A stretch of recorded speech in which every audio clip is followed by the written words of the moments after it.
سلام دوستای عزیز، امیدوارم که حال خوبی را در پیش داشته باشید و سالی پر از موفقیت ها و سلامتی رو داشته باشید. ما در سمنان هستیم و یکی از خوبی های سمنان از مردم خونگرم و خوبی داره. تو شما با ما همراه باشید که ما میخوایم بریم سالن چمن 15,000 نفری سمنان که نزدیک میدون استاندارد هستش و میخوایم بریم یک نگاهی بهش انجام میدیم و یک فوتبالی اگه تونستیم باش بگیریم و با ما همراه باشید تا بریم دیگه. زیادم حرف نمیزنم، لایک و سابسکرایب یادتون نره. خب ما اومدیم داخل جایگاهش و تا دوربین رو میخوایم سمت استادیوم 15,000 نفری بکنیم و با هم یک نگاهی بدیم.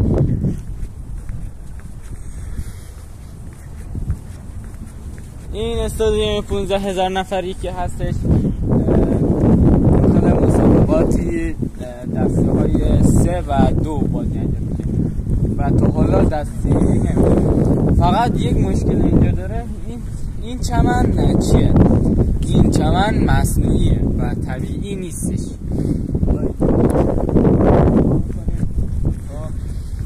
بریم بالا.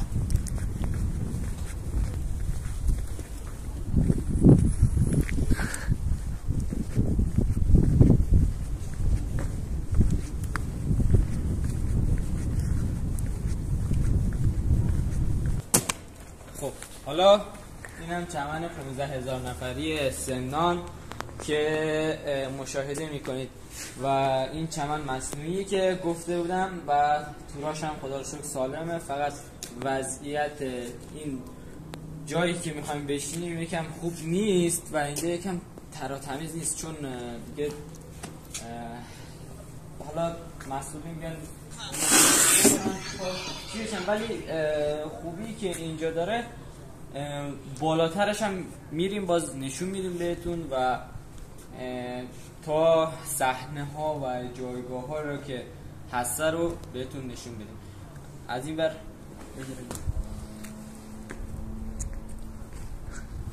اینجا جایی که فوتبال بازی میکنم.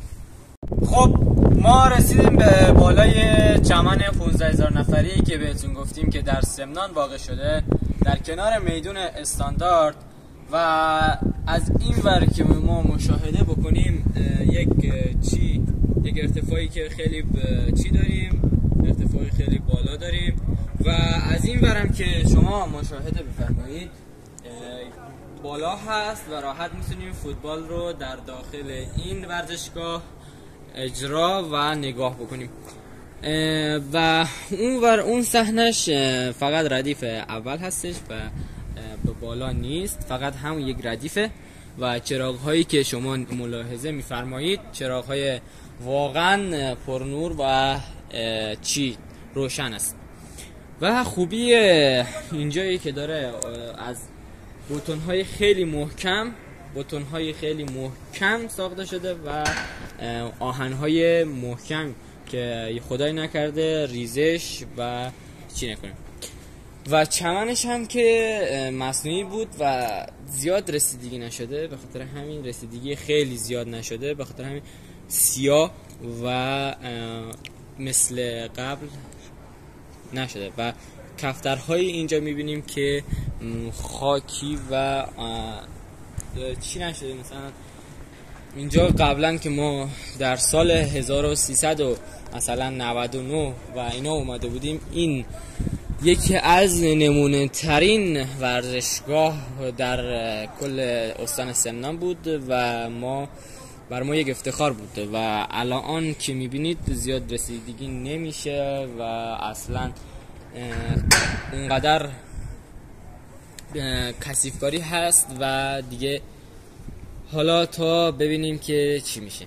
خب مرسی که تا آخر این ویدیو رو دیدین و امیدوارم که سال خوبی رو در پیش داشته باشید و امیدوارم که حال دلتون از اعماق وجودتون خوب باشه و دیگه حرفی ندارم، زیاد پرحرفی نمی کنم و تا ویدیوهای بعدی که من در چنل یوتیوب خودم میذارم مطلع شید و لایک حتما یادتون نره. خستگی از ما از تنمون بیرون میشه و خدا نگهدار.